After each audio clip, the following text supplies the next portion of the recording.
Welcome to Building Worldviews, the Praxis Circle podcast, where we talk with experts while you build your worldview. I'm May Lily Lee. These podcasts originate from video interviews you can find on our website, praxiscircle.com. Become a member by registering at the site and subscribe or follow this podcast for more information on our latest episodes.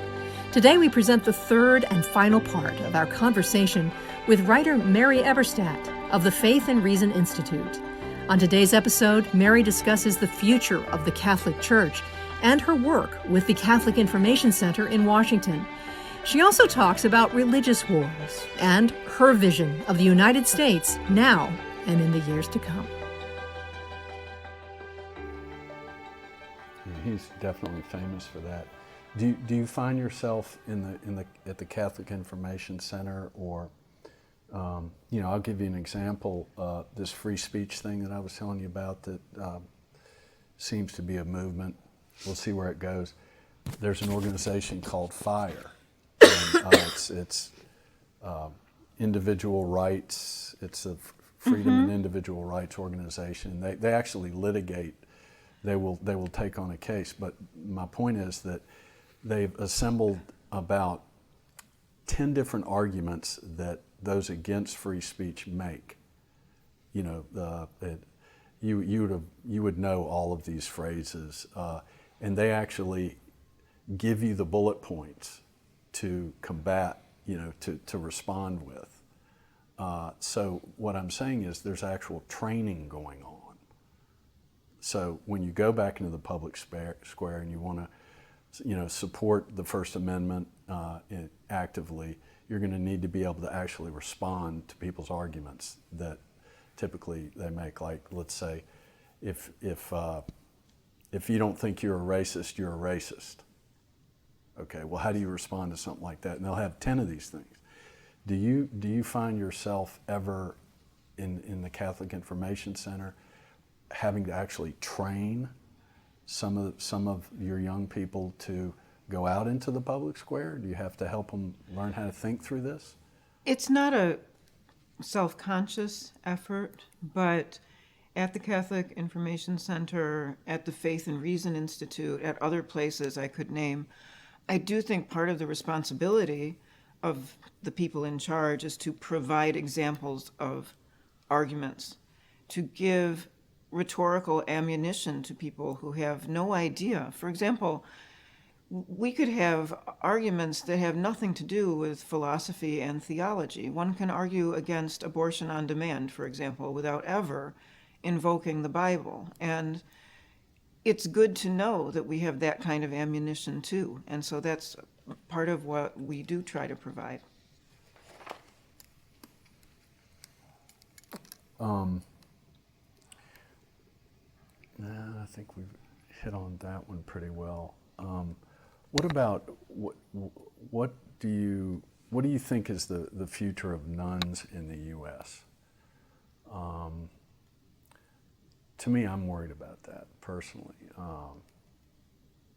and I think it's culture. It's some of this culture that we're fighting. But I'm just seeing it even with my own children and their children, and they, not that they're necessarily in that category, but do you have anything to say about that trend? That trend gets turned around when the family gets turned around. And there are grounds for hope. It is remarkable how just making common sense arguments can come as a shock to people, especially young people. And I find that in one-on-one conversations, there is a lot of common ground that they don't always know is there going into it. My sense is that they don't feel cared for in many cases. They don't think the boomers or whoever the stand-in authority figures may be believe them to be of consequence. And so part of what I try to do is establish first that I think they are of consequence, that every person is fought over and unique and that they need to see themselves that way and not see themselves as just one more replaceable part in some collective identity politics consortium. We start with that. So you're really saying kind of be active in the world and be caring in the world, right? Very much so, because I think part of what is alienating the young is the sense that none of this matters. You know, they don't matter. Take climate change. Take extreme thought on climate change. There are people who have convinced themselves that they don't want children because they think it's bad for the planet. I have nothing against trying to be more green in all kinds of ways, but this is an extreme example of people giving up in the prime of life on some pretty important stuff. Now, do they believe this because they're self-deluding and they really don't want the hard work of marriage and family and they've convinced themselves that there's some kind of virtue in it? Maybe, but maybe it's also the case that they haven't been told that these kinds of decisions matter to other people, that they matter to their families and the future of their country. So again, I think we try to lead with the positive, which is genuinely positive, which is that they have inherited a stunted, crabbed anthropology that is wrong. It's the wrong description of human nature. And we need to start with the right one, because then we'll see that we have all kinds of common ground. Have I left out any questions that you would like to answer? Let me stop in there. You mentioned that today's despisers of Christianity Yeah.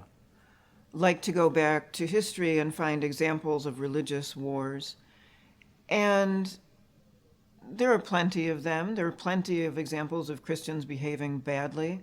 But I would point out that if we're talking about wars, that the greatest carnage in human history came about thanks to regimes that had purposefully disposed of God and theism. That is, Nazism and communism, both of which decided that they could do what they could do because they were not answerable to anyone because God was dead.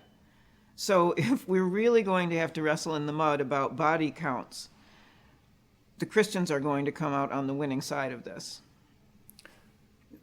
It's not even close. I mean, It's not even close. I mean, it's just. And it is something, Doug, I do say to young people who come from no religious background at all, how could anybody believe this kind of stuff? Sometimes I lead with, do you know what happens when they don't? Right, exactly. Yeah.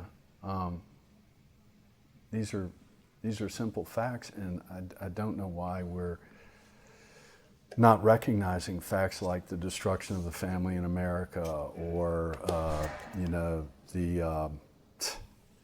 the importance of biological gender, to our existence, or the destruction of atheism, worldwide. That it always leads in a bad direction. What about? I think I asked you. Let me ask you if I can ask this question before we tape it. But this is not in here either. Just the direction of the Catholic Church now with Francis. I felt like it was on such a good direction with JP2 and Benedict, and not that it's not now.